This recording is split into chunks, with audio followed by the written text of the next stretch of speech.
नमस्कार दोस्तों, मैं सुनील कुमार सोयल स्वागत करता हूं आपके अपने YouTube चैनल श्री श्याम मित्रा में।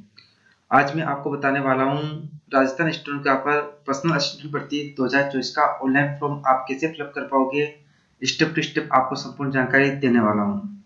आपने अभी तक हमारे चैनल को सब्सक्राइब नहीं किया तो चैनल को सब्सक्राइब कर लें व ऑल नोटिफिकेशन को ऑन कर लें ताकि आपको सभी सरकारी भर्ती जुड़ी अपडेट और उनके फॉर्म फिलअप से संबंधित जानकारी मिल सके।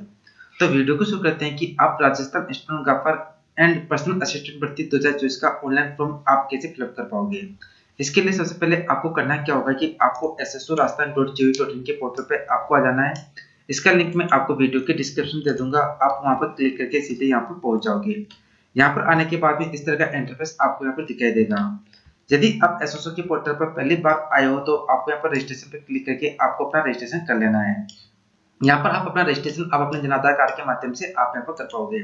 यदि आपने एसएसओ के पोर्टल के ऊपर ऑलरेडी रजिस्ट्रेशन किया हुआ है तो आपको अपनी एसएसओ आईडी यूजर नेम आपको यहाँ पर फिलअप करना होगा और आपको अपनी एसएसओ आईडी के पासवर्ड आपको यहाँ पर फिलअप करने होंगे। और जो कैप्चा आपको यहाँ पर दिखाई दे रहा है ये कैप्चा आपको यहाँ पर फिलअप करना होगा और लॉगिन पे क्लिक करके आपको अपने एसएसओ के पोर्टल के ऊपर लॉगिन हो जाना है। जैसे आप यहाँ पर एसएसओ के पोर्टल पर लॉगिन होते हो तो आपके सामने इस तरह का इंटरफेस आपको यहाँ पर दिखाई देगा। यहाँ पर आपको विभिन्न सर्विसेज के ऐप आपको यहाँ पर दिखाई देंगे। तो आपको यहाँ पर रिक्रूटमेंट पोर्टल का ऐप सर्च करना होगा और आपको यहाँ पर रिक्रूटमेंट पोर्टल के ऐप के ऊपर क्लिक करना होगा। रिक्रूटमेंट पोर्टल का ऐप आपको इस तरह का दिखाई देगा, तो इस ऐप के ऊपर आपको यहाँ पर क्लिक करना होगा। इस तरह का इंटरफेस आपको यहाँ पर दिखाई देगा। यहाँ पर ऑनगोइंग रिक्वायरमेंट के अंदर आपको यहाँ पर प्रेजेंट समय के अंदर जो वैकेंसी निकली हुई है वो आपको यहाँ पर ऑनगोइंग रिक्वायरमेंट के अंदर आपको यहाँ पर दिखाई देगी। यहाँ पर आपको यहाँ पर स्क्रॉल करते हुए नीचे आना होगा। यहाँ पर देख लीजिए कि आपको यहाँ पर स्क्रॉल करते हुए नीचे आना होगा। जैसे आप यहाँ पर स्क्रॉल करते हुए नीचे आते हो तो आपको यहाँ पर नीचे आप यहाँ पर देख लीजिए कि stenographer and personal assistant grade second date joint requirement भर्ती 2024 का लिंक आपको यहाँ पर मिल जाता है। आपको अपना फॉर्म फिलअप करने के लिए आपको यहाँ पर अप्लाई नाउ के लिंक पर क्लिक करना होगा। उससे पहले यदि आपने अभी तक अपना वन टाइम रजिस्ट्रेशन नहीं किया है तो आपको यहाँ पर अपना वन टाइम रजिस्ट्रेशन आपको यहाँ पर करना होगा। उसका मैसेज आपको यहाँ पर शो हो जाएगा यदि आपने वन टाइम रजिस्ट्रेशन नहीं किया है तो यहाँ से आपको अपना वन टाइम रजिस्ट्रेशन करना होगा और आपको अपने वन टाइम रजिस्ट्रेशन की फीस आपको यहाँ पर सबमिट करनी होगी। आप अपना वन टाइम रजिस्ट्रेशन कैसे फिलअप कर पाओगे इसके ऊपर मैंने ऑलरेडी एक वीडियो बना दिया है, उसका लिंक मैं आपको वीडियो के डिस्क्रिप्शन में दे दूंगा, आई बटन पर लगा दूंगा व एंड स्क्रीन पर आपको यहाँ पर लगा दूंगा कि आप अपना वन टाइम रजिस्ट्रेशन कैसे फिलअप करना है और आपको अपनी वन टाइम रजिस्ट्रेशन की फीस कैसे सबमिट करनी है और आपका ओटीआर आपको यहाँ पर कैसे अपडेट करना है। यहाँ पर जिसका मैं आपको फॉर्म फिलअप कर रहा हूँ उसने अपना वन टाइम रजिस्ट्रेशन ऑलरेडी किया हुआ है, तो डायरेक्ट मैं आपको यहाँ पर उसका फॉर्म फिलअप करके यहाँ पर बताने वाला हूँ। जैसे यदि आपने वन टाइम रजिस्ट्रेशन आप यहाँ पर आपने ऑलरेडी किया हुआ है तो आपको यहाँ पर जैसे अप्लाई नाउ की लिंक के ऊपर आप क्लिक करते हो तो आपके सामने इस तरह का इंटरफेस आपको यहाँ पर दिखाई देगा। यहाँ पर आपको स्टेनोग्राफर एंड पर्सनल असिस्टेंट भर्ती 2024 का लिंक मिल जाता है, तो आपको इस लिंक के ऊपर आपको यहाँ पर क्लिक करना होगा। जैसे आप यहाँ पर इस लिंक के ऊपर क्लिक करते हो तो आपके सामने इस तरह का इंटरफेस आपको यहाँ पर दिखाई देगा। यहाँ पर आपका बेसिक डेटा आपको यहाँ पर शो हो जाएगा जहाँ से आपने ओटीआई किया था। यदि इसके अंदर आपको अपडेट करना है तो आपको यहाँ पर अपडेट पर क्लिक करना होगा, अन्यथा आपको यहाँ पर पोस्टर पर क्लिक करना होगा।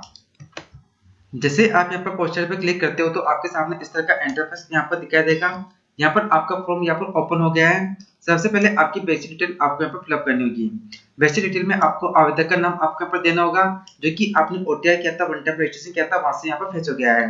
ओटीआई से आपका जेंडर फेच हो जाएगा, ओटीआई से आपका फादर्स नेम भी फेच हो जाएगा और ओटीआई से आपकी डेट ऑफ बर्थ भी आपके यहाँ पर फेच हो जाएगी।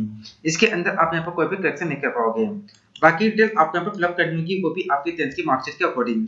तो सबसे पहले आपकी मदर्स का नेम आपको अपनी 10th की मार्कशीट के अकॉर्डिंग आपको यहाँ पर फिलअप करना होगा। मदर्स नेम फिलअप करने के बाद में आपकी कैटेगरी आपको यहाँ पर सिलेक्ट करनी होगी। जिस कैटेगरी से भी आप बिलोंग करते हो आपके अकॉर्डिंग आपकी कैटेगरी आपको यहाँ पर सिलेक्ट करनी होगी। कैटेगरी सिलेक्ट करने के बाद में आपका यदि आप पेज कैंडिडेट हो तो आपको बताना होगा कि आप कौन सी कैटेगरी से बिलोंग करते हो। यदि आप पेज कैंडिडेट नहीं तो आपको यहाँ पर नॉट एप्लीकेबल पर क्लिक करना होगा। यदि आप पेज कैंडिडेट हो तो आपको यहाँ बताना होगा और उसके कैटेगरी भी आपको यहाँ पर सिलेक्ट करनी होगी, सेलेक्ट करना होगा आप कौन से धर्म से आप यहाँ पर बिलोंग करते हो। यदि आप हिंदू धर्म से बिलोंग करते हो तो आपको यहाँ पर हिंदू धर्म सेलेक्ट करना होगा। यदि आप किसी अन्य धर्म से बिलोंग करते हो तो अन्य धर्म का आपको यहाँ पे चयन कर लेना है। आपके मैरिटल स्टेटस आपको यहाँ पे सिलेक्ट करना होगा कि आपकी मैरिटल स्टेटस क्या है। यदि आप मैरिड हो तो आपको यहाँ पे मैरिड पे क्लिक करना होगा, यदि आप अनमैरिड हो तो आपको यहाँ पे अनमैरिड पे क्लिक करना होगा। यदि आप डिवोर्सेस हो तो आपको यहाँ पे डिवोर्स पे क्लिक करना होगा। यदि आप मैरिड पे क्लिक करते हो तो आपको अपने आप सपोज नेम भी देना होगा। सपोज नेम देने के बाद में आपको अपने जीवित बालक बालकों की संख्या का विवरण भी आपको यहाँ पर देना होगा। 1/6/2002 से पहले आपके कितने जीवित बालक बालिक थे और 1/6/2002 के बाद में आपके कितने जीवित बालक बालिक थे उसकी एंट्री आपको यहाँ पर करनी होगी। बट यहाँ पे मैं जिसका फॉर्म फिलअप कर रहा हूँ वो अनमेरिड है, तो मैं यहाँ पर अनमेरिड पे क्लिक कर दूंगा। जैसे यहाँ पे मैं अनमेरिड पे क्लिक करता हूँ तो यहाँ पर देख लीजिए कि सपोज नेम जीवन साथी का नाम वाला ऑप्शन यहाँ पर हाइड हो गया है, और आपको यहाँ पर जीवित बालक बालकों की संख्या के अंदर आपको यहाँ पर 00 की एंट्री आपको यहाँ पर इस तरह से आपको यहाँ पर कर देनी है। फिर आपके एक्टिव मोबाइल नंबर आपको यहाँ पर फिलअप करने होंगे, जिसके अंदर आप अपने एग्जाम से संबंधित इन्फॉर्मेशन आपको यहाँ पर सेंड की जाएगी। यदि आपके कोई व्हाट्सएप मोबाइल नंबर है तो आप यहाँ पर दे सकते हो। यदि आप चाहो तो इस कॉलम को यहाँ पर लिंक भी छोड़ सकते हो, क्योंकि यहाँ पर ये फिलअप करना कंपल्सरी नहीं है, क्योंकि यहाँ पर रेड कलर का स्टार मार्क यहाँ पर नहीं लगा हुआ है। इस तरह से आपको अपने बेसिक डिटेल फिलअप करनी होगी, और बेसिक डिटेल फिलअप करने के बाद में आपको स्क्रॉल करते हुए नीचे आना होगा, और नीचे आने के बाद में आपको अपनी एक्टिव मेल आईडी आपको यहाँ पर फिलअप करनी होगी, जो कि आपके अपने ओटीआर से फेच हो जाएगी, और आपको अपनी आधार आईडी भी आपको फिलअप करनी होगी, जो कि आपके ओटीआर से आपको यहाँ पर फेच हो जाएगी। यदि आपने अपना ओटीआर आधार के माध्यम से नहीं किया है तो आपका आधार कार्ड नंबर आपको यहाँ पर वेरीफाई करवाना होगा। ये सभी डिटेल फिलअप करने के बाद में आपको यहाँ पर स्क्रॉल करते हुए आपको यहाँ पर नीचे आना होगा। नीचे आने के बाद में आपको अप्लाइंग फॉर के लिए आवेदन, क्या आप राजस्थान के अनुसूचित क्षेत्र से बिलोंग करते हो? यदि आप टीएसपी एरिया से बिलोंग करते हो तो आपको यहाँ पर यस पर क्लिक करना होगा। यदि आप टीएसपी एरिया से बिलोंग नहीं करते हो तो आपको यहाँ पर नो की एंट्री करनी होगी। आगे आपको यहाँ बताना होगा ये स्टेनो टेस्ट के लिए भाषा का चयन, आप स्टेनो का जो टेस्ट होगा उसके लिए आपको यहाँ पर लैंग्वेज का चयन करना होगा। आप कौन से लैंग्वेज से अपने स्टेनो का टेस्ट देना चाहते हो आपके अकॉर्डिंग आपको यहाँ पर सिलेक्ट कर लेना है। फिर आपका कॉर्पोरेट एड्रेस आपको यहाँ पे फिलअप करना होगा। आपका जो भी कॉर्पोरेट एड्रेस है वो आपको यहाँ पे फिलअप करना होगा। कॉर्पोरेट एड्रेस फिलअप करने के लिए सबसे पहले आपको अपने विलेज पोस्ट का नाम देना होगा, फिर आपकी तहसील का नाम आपको यहाँ पर देना होगा, फिर आप कौन सी डिस्ट्रिक्ट से बिलोंग करते हो उसका नाम आपको यहाँ पर देना होगा, फिर आपका स्टेट का नाम आपको यहाँ पर सिलेक्ट करना होगा, आपके डिस्ट्रिक्ट का नाम आपको यहाँ पर सिलेक्ट करना होगा, आप कौन से गाँव से बिलोंग करते हो उस गाँव का नाम आपको यहाँ पर फिलअप करना होगा, फिर आपके एरिया के पिन कोड नंबर आपको यहाँ पर फिलअप करने होंगे, फिर आप यहाँ पर नेक्स्ट पर क्लिक करने की आप यहाँ पर आपको आगे जाकर नेक्स्ट पर क्लिक करना होगा। जैसे आप यहाँ पर नेक्स्ट पर क्लिक करते हो तो आपके सामने इस तरह का इंटरफेस आपको यहाँ पर दिखाई देगा। यहाँ पर आपकी फॉर्म की सेकंड स्टेप यहाँ पर ओपन हो जाती है। इसके अंदर आपको अपनी डोमेस्टिक डिटेल आपको यहाँ पर फिलअप करनी होगी। डोमेस्टिक डिटेल के अंदर सबसे पहले आपकी नेशनलिटी आपको यहाँ पर सिलेक्ट करनी होगी, आपका होम स्टेट आपको यहाँ पर सिलेक्ट करना होगा, और फिर आपका होम डिस्ट्रिक्ट आपको यहाँ पर सिलेक्ट करना होगा कि आप कौन सी डिस्ट्रिक्ट से आप यहाँ पर बिलोंग करते हो। फिर आपके गृह ब्लॉक का नाम आपको यहाँ पर देना होगा, आप कौन से गृह ब्लॉक से आप यहाँ पर बिलोंग करते हो उसका नाम आपको यहाँ पर देना होगा। फिर आपकी तहसील का नाम आपको यहाँ पर सिलेक्ट करना होगा। तहसील का नाम फिलअप करने के बाद में आप कौन से विलेज से बिलोंग करते हो विलेज का नाम भी आपको इस तरह से आपको यहाँ पर देना होगा। ये सभी डिटेल मैं आपको एग्जाम्पल के तौर पर बता रहा हूँ। आपका जो डोमिसाइल एड्रेस है वो आपको यहाँ पर फिलअप करना होगा। फिर settle in India from other country, आप यदि अदर कंट्री से इंडिया के अंदर सेटल हुए तो आपको यहाँ पे इस पर क्लिक करना होगा, और आपको यहाँ बताना होगा कि आप कौन सी कंट्री से इंडिया के अंदर सेटल हुए हो। बट यहाँ पर जो भी फॉर्म फिलअप कर रहा है वो इंडिया से बिलोंग करता होगा तो आपको यहाँ पर नो पर क्लिक करना होगा। इस तरह से आप अपनी डोमिसाइल डिटेल फिलअप करनी होगी। डोमिसाइल डिटेल फिलअप करने के बाद में आपको अपनी स्पेशल कैटेगरी आपको यहाँ पर फिलअप करनी होगी। जिस कैटेगरी से आप बिलोंग करते हो उसमें आपको यस की एंट्री करनी होगी, और जिस कैटेगरी से आप बिलोंग नहीं करते हो उसके अंदर आपको यहाँ पर नो की एंट्री करनी होगी। जैसे कि आर यू एक्स सर्विसमैन, क्या आप भूतपूर्व सैनिक हो? तो यदि ये हो तो आपको यहाँ पर इस पर क्लिक करना होगा, अन्यथा आपको यहाँ पर नो पर क्लिक करना होगा। स्पोर्ट्स पर्सन हो तो आपको यहाँ पर इस पर क्लिक करना होगा, अन्यथा आपको यहाँ पर नो पर क्लिक करना होगा। आपके अकॉर्डिंग आपको यहाँ पर यस नो की एंट्री आपको यहाँ पर कर लेनी है। क्या आप मौजूद राज्य सरकारी कर्मचारी हो तो आपको यहाँ पर इस पर क्लिक करना होगा, अन्यथा आपको यहाँ पर नो पर क्लिक करना होगा। एनी एडिशनल एज रिलेशन, यदि आप आयु में छूट चाहते हो और इन कैटेगरी से बिलोंग करते हो तो आपकी कैटेगरी आपको यहाँ पर सेलेक्ट करनी होगी। यदि आप इन कैटेगरी से बिलोंग नहीं करते हो तो आपको यहाँ पर नॉट एप्लीकेबल की एंट्री करनी है, और आपको यहाँ पर नेक्स्ट पे क्लिक करना होगा। जैसे आप यहाँ पर नेक्स्ट पे क्लिक करते हो तो आपके सामने इस तरह का इंटरफेस आपको यहाँ पर दिखाई देगा। यहाँ पे आपके फॉर्म की थर्ड स्टेप ओपन हो जाती है। इसके अंदर आपको अपनी क्वालिफिकेशन डिटेल आपको यहाँ पर फिलअप करनी होगी। यहाँ पर देख लीजिए कि एजुकेशन क्वालिफिकेशन शैक्षिक योग्यता, आपको अपनी एजुकेशन क्वालिफिकेशन डिटेल कैसे फिलअप करनी है। सबसे पहले आपको यहाँ पर चेक बॉक्स पे क्लिक करना होगा। चेक बॉक्स पे क्लिक करने के बाद में आपको यहाँ पर सेकेंडरी 10th क्लास की डिटेल आपको सबसे पहले आपको यहाँ पर फिलअप करनी होगी। 10th क्लास की डिटेल आपको यहाँ पर कैसे फिलअप करनी है, सब्जेक्ट ग्रुप के अंदर सबसे पहले आपको यहाँ पर नॉट एप्लीकेबल की एंट्री आपको यहाँ पर कर देनी है। आपको सब्जेक्ट ग्रुप के अंदर नॉट एप्लीकेबल की एंट्री आपको यहाँ पर कर देनी है। आप चाहो तो यहाँ पर ऑल सब्जेक्ट की एंट्री भी कर सकते हो। फिर आपको यहाँ पर बताना होगा कि आपने 10th क्लास कौन से बोर्ड से कौन सी यूनिवर्सिटी से आपने पास किया था। यहाँ पर मैंने 10th क्लास आरबीएससी अजमेर से पास किया था तो मेरे को आरबीएससी अजमेर की एंट्री कर दिया है। यदि आपने 10th क्लास किसी अन्य बोर्ड से सीबीएसई से पास किया तो आपको यहाँ पर सीबीएसई की एंट्री कर देनी है। यदि आपने किसी अदर बोर्ड से पास किया तो आपके यहाँ पर अदर बोर्ड की एंट्री आपको यहाँ पर कर देनी है। फिर आपके 10th क्लास की क्या रोल नंबर थे वो रोल नंबर की एंट्री आपको यहाँ पर करनी होगी। यहाँ पर मैं केवल आपको एग्जाम्पल के तौर पर बता रहा हूँ, आपको अपने मार्कशीट से देखकर आपके रोल नंबर आपको यहाँ पर फिलअप करने होंगे। फिर आपका 10th क्लास का रिजल्ट सीजीपीए में था या ग्रेड में था परसेंटेज में था आपको यहाँ पर सिलेक्ट करना होगा। यदि आपका 10th क्लास का रिजल्ट सीजीपीए में था तो आपको यहाँ पे सीजीपीए सिलेक्ट करना होगा और यहाँ पे आपको सीजीपीए की एंट्री आपको यहाँ पर कर देनी है। बट यहाँ पे जिसका मैं फॉर्म फिलअप कर रहा हूँ उसका 10th क्लास का रिजल्ट परसेंटेज में था तो यहाँ परसेंटेज सिलेक्ट कर लूंगा। परसेंटेज सिलेक्ट करने के बाद में आपने 10th क्लास कौन से ईयर में पास किया था वो ईयर की आपको एंट्री करनी होगी और फिर आपके 10th क्लास के परसेंटेज आपको यहाँ पर इस तरह से फिलअप करने होंगे। 10th क्लास की एंट्री फिलअप करने के बाद में आपको यहाँ पर 12th क्लास की सीनियर सेकेंडरी की एजुकेशन क्वालिफिकेशन आपको यहाँ पर फिलअप करनी होगी। 12th क्लास के अंदर आपके यहाँ पर क्या सब्जेक्ट है उसकी एंट्री आपको यहाँ पर करनी होगी। मेरे केस के अंदर मैंने 12th क्लास आर्ट्स से पास किया था तो मैंने यहाँ पर आर्ट्स की एंट्री कर दी है। यदि आपने 12th क्लास साइंस से पास किया तो आपको यहाँ पर साइंस की एंट्री कर देनी है। फिर 12th क्लास आपने कौन से बोर्ड से पास किया था उस बोर्ड का नाम आपको यहाँ पर बताना होगा। फिर आपके 12th क्लास के अंदर क्या रोल नंबर थे उस रोल नंबर की आपको एंट्री करनी होगी। फिर आपका यदि 12th क्लास के अंदर आप अध्ययनरत हो, आपका 12th क्लास का रिजल्ट अभी तक नहीं आया है, आप 12th के अंदर पढ़ रहे हो तो आप रिजल्ट अवेटेड पे क्लिक करके आप अपना फॉर्म यहाँ पर फिलअप कर सकते हो।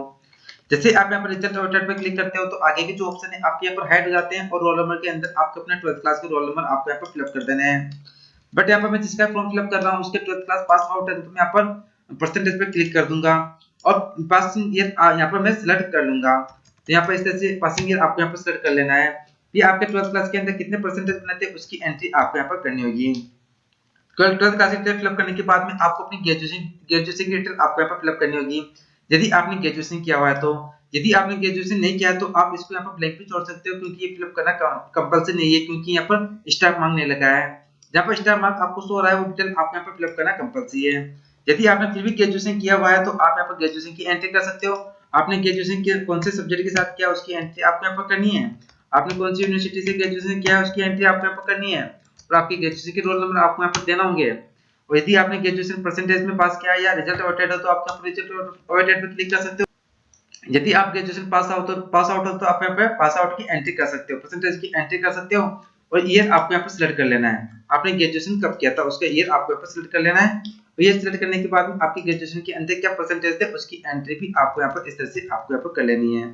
ग्रेजुएशन फिलअप करने के बाद में यहाँ पर फोर्थ नंबर कॉलम के अंदर आपको अपने कंप्यूटर की एंट्री करनी होगी कि आपने कंप्यूटर में कौन सा कोर्स कौन सा डिप्लोमा किया हुआ है।